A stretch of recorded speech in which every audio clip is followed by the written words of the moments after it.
And Solomon made affinity with Pharaoh, king of Egypt, and took Pharaoh's daughter, and brought her unto the city of David, until he had made an end of building his own house, and the house of the Lord, and the wall of Jerusalem round about.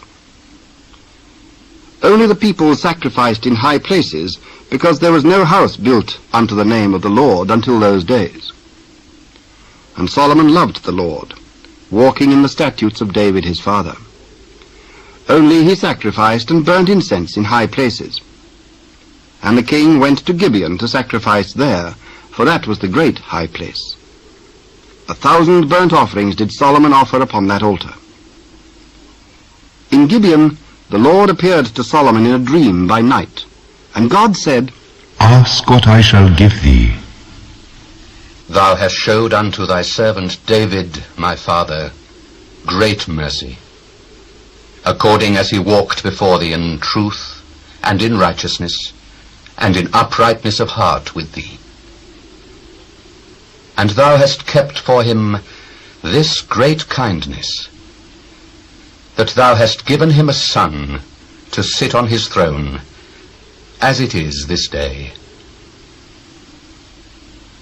And now, O Lord my God, thou hast made thy servant king instead of David my father. And I am but a little child.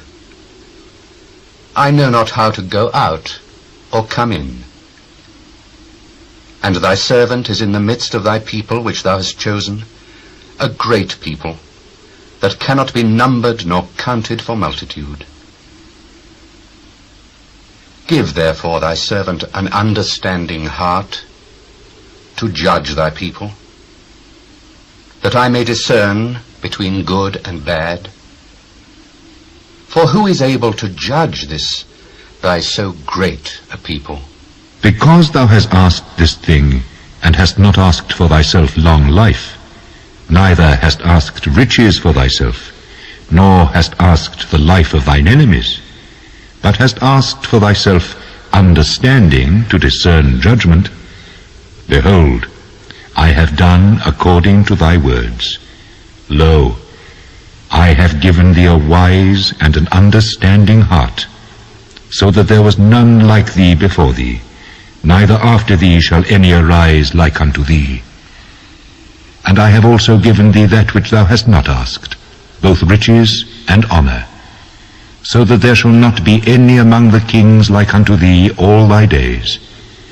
And if thou wilt walk in my ways, to keep my statutes and my commandments, as thy father David did walk, then I will lengthen thy days. And Solomon awoke, and behold, it was a dream.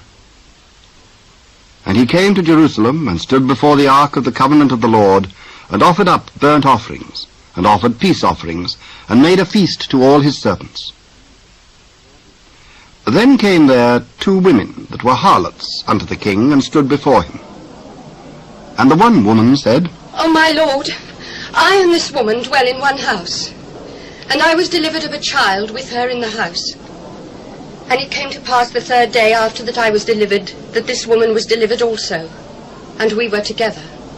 There was no stranger with us in the house, save we 2 in the house. And this woman's child died in the night, because she overlaid it. And she arose at midnight, and took my son from beside me, while thine handmaid slept, and laid it in her bosom, and laid her dead child in my bosom.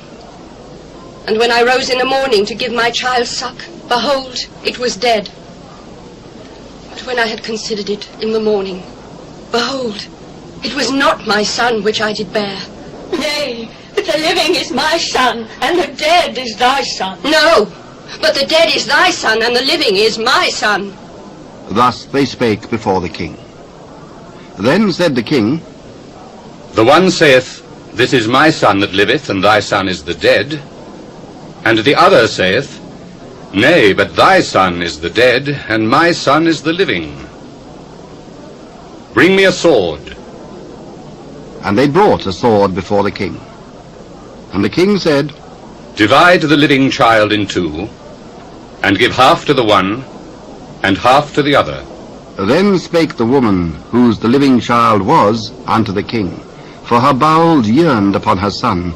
And she said, O my lord, give her the living child, and in no wise slay it. Let it be neither mine nor thine, but divided. Give her the living child, and in no wise slay it. She is the mother thereof. And all Israel heard of the judgment which the king had judged, and they feared the king. For they saw that the wisdom of God was in him to do judgment.